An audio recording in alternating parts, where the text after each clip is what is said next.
क्या आप जानते हैं कि दुनिया के सबसे प्रदूषित 20 शहरों में से 13 सिर्फ भारत में हैं? क्या आप जानते हैं कि दिल्ली की हवा में सांस लेना दिन भर 20 सिगरेट पीने के बराबर है?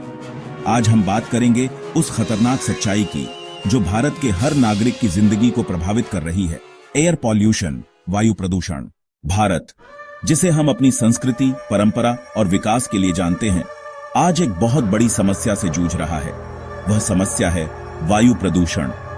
साफ हवा में सांस लेना हर इंसान का अधिकार है, लेकिन हमारे देश में यह अधिकार धीरे धीरे छिनता जा रहा है। आज हालात ये हैं कि WHO की रिपोर्ट के मुताबिक दुनिया में सबसे ज्यादा प्रदूषण से मरने वाले लोग भारत में रहते हैं। सिर्फ 2022 में लगभग 20 लाख से ज्यादा भारतीयों की मौत वायु प्रदूषण से जुड़ी बीमारियों की वजह से हुई। भारत का प्रदूषण अब सिर्फ पर्यावरण की समस्या नहीं है, बल्कि ये स्वास्थ्य, अर्थव्यवस्था और भविष्य की सबसे बड़ी चुनौती बन चुका है।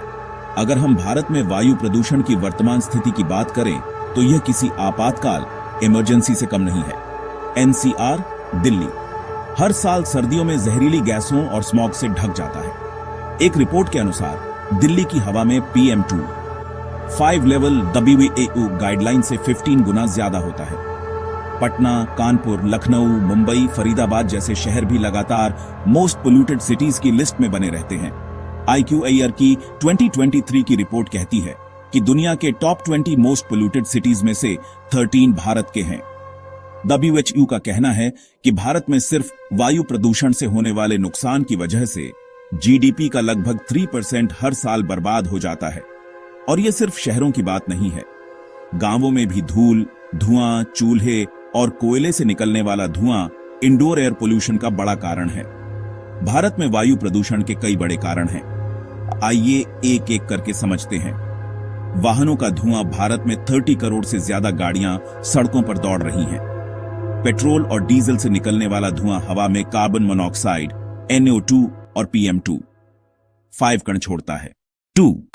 उद्योग और फैक्ट्रियां। पावर प्लांट्स और फैक्ट्रियां बिना फिल्टर किए धुआं छोड़ती हैं। इससे सल्फर डाइऑक्साइड और कार्बन डाइऑक्साइड जैसी जहरीली गैसें निकलती हैं। 3. पराली जलाना। उत्तर भारत के किसान फसल काटने के बाद खेतों में पराली जलाते हैं। इससे दिल्ली और आसपास के शहरों में जहरीला स्मॉग फैल जाता है। 4. कंस्ट्रक्शन और धूल। बड़े शहरों में रोजाना चल रहे निर्माण कार्यों से उड़ने वाली धूल भी हवा को गंदा करती है। 5. घरेलू ईंधन। गांवों में आज भी लोग खाना पकाने के लिए लकड़ी, गोबर के उपले और कोयला जलाते हैं। इससे घर के अंदर और बाहर दोनों जगह धुआं फैलता है। 6. जनसंख्या और शहरीकरण।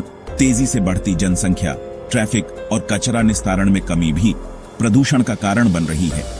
वायु प्रदूषण सिर्फ हमारी आंखों में जलन या खांसी का कारण नहीं है, यह एक साइलेंट किलर है। हर साल लाखों बच्चे अस्थमा, अस्थमा जैसी बीमारियों का शिकार होते हैं। फेफड़े का कैंसर और हार्ट अटैक के मामलों में वायु प्रदूषण का बड़ा हाथ है।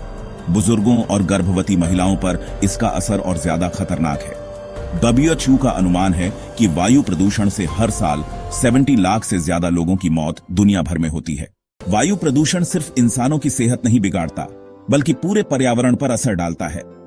हवा में CO2 और मेथेन बढ़ने से क्लाइमेट चेंज और ग्लोबल वार्मिंग तेज हो रही है। अम्ल वर्षा, एसिड रेन मिट्टी और फसलों को नुकसान पहुंचाती है। जंगलों और नदियों की पारिस्थितिकी, इकोसिस्टम भी प्रभावित होती है। भारत की अर्थव्यवस्था पर भी वायु प्रदूषण का गहरा असर पड़ रहा है। काम करने वाले लोगों की प्रोडक्टिविटी घट जाती है। बीमारियों पर इलाज का खर्च बढ़ता है।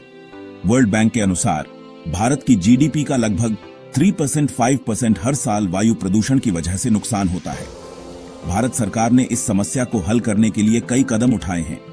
राष्ट्रीय स्वच्छ वायु कार्यक्रम NCAP 2024 तक 20% से 30% प्रदूषण कम करने का लक्ष्य। Odd even rule.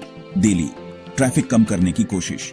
BS6 vehicles, कम प्रदूषण फैलाने वाले engine. Renewable energy projects. Solar और विंड एनर्जी का विस्तार। इलेक्ट्रिक व्हीकल्स को बढ़ावा। सरकार अकेले इस समस्या को हल नहीं कर सकती, हमें भी अपनी जिम्मेदारी निभानी होगी। पब्लिक ट्रांसपोर्ट का इस्तेमाल करें। सोलर पैनल और ग्रीन एनर्जी अपनाएं। पेड़ लगाएं और अपने आसपास हरियाली बढ़ाएं। पराली जलाने की जगह नई टेक्नोलॉजी अपनाएं। टेक्नोलॉजी का इस्तेमाल, AI और मॉनिटरिंग से प्रदूषण control. Green infrastructure, green building, smart city. शिक्षा और जागरूकता, बच्चों और युवाओं को क्लीन एनर्जी सिखाना, वैश्विक सहयोग, दुनिया के साथ मिलकर जलवायु परिवर्तन से लड़ना। भारत एक युवा देश है। अगर हम आज सही कदम नहीं उठाएंगे तो भविष्य की पीढ़ियों को सिर्फ जहरीली हवा और बीमारियां मिलेंगी।